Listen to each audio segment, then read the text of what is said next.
কোনোভাবে আসলে আমি যাতে তাদেরকে ইমোশনালি কানেক্ট করতে পারি, একটু ঝামেলা যাতে হয়।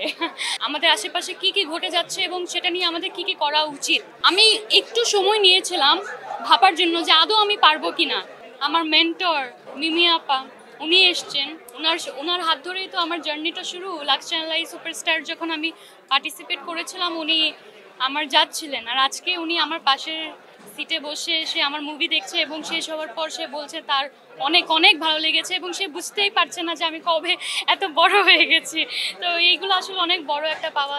জয়া আপু যেটা বলেছেন, সে আমাকে এই ধরনের মিনিংফুল কাজেই দেখতে চান সব সময়। সো এইগুলো আসলে আমার কাছে মনে হয় এটা ওনাদের ব্লেসিং যেটা আমি আজকে পাচ্ছি। মোটামুটি আসলে যাদেরকে বলা হয়েছে অনেকে এসছেন, অনেক অনেক আরও আমার অনেক কলিগ আছেন, কিন্তু তারা সবাই শুটিংয়ে ব্যস্ত এবং অনেক আগে থেকেই ডেট দেওয়া, তো অনেকেই আসতে পারেন না। কিন্তু তারা সবাই বলেছেন তারা সিনেমা হলে এসে সিনেমাটা যখনই সুযোগ পাবেন তখন দেখে ফেলবেন। আমি তো চাই একজন আর্টিস্ট হিসাবে যাতে আমি যখন অন স্ক্রিন থাকবো কোনো না কোনোভাবে আসলে আমি যাতে তাদেরকে ইমোশনালি কানেক্ট করতে পারি, একটু ঝামেলা যাতে হয়।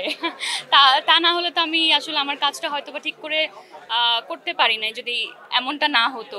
তো আমাদের জায়গা থেকে আসলে চেষ্টা ছিল একটা মিনিংফুল কাজ দর্শকের কাছে তুলে ধরা, দর্শক যাতে ইমোশনালি কানেক্ট করতে পারে এবং ভাবতে পারে আমরা আসলে যেই বার্তাগুলো এই সিনেমার মাধ্যমে দিয়েছি আমাদের আশেপাশে কি কি ঘটে যাচ্ছে এবং সেটা নিয়ে আমাদের কি কি করা উচিত, সেই ব্যাপারগুলো নিয়ে যাতে আমরা আবারও ভাবতে পারি। এবং সিনেমা অনেক বড় একটা মাধ্যম এবং এই মাধ্যম দিয়ে অনেক বড় একটা শ্রেণীকে, অনেকজন মানুষ, অনেক অডিয়েন্সকে ইম্প্যাক্ট করা যায়। এবং আমরা চেয়েছি, আমি নিজে ব্যক্তিগতভাবে চেয়েছি আমার প্রথম সিনেমা এমনই হবে যেটা দিয়ে অনেক মানুষ ইম্প্যাক্টেড হয় এবং তারা ভাবে যে কোথায় আসলে ভুলটা হচ্ছে। আমি একটু সময় নিয়েছিলাম ভাবার জন্য যে আদৌ আমি পারবো কিনা, বাট যখনই আমি পুরো গল্পটা শুনি আমার মনে হয়েছে আসলে এইরকম একটা গল্প যে কোনো অভিনয় শিল্পীর জীবনে হয়তো বা একটা দুটোই আসে এবং আমার এটা হাতছাড়া করা ঠিক হবে না।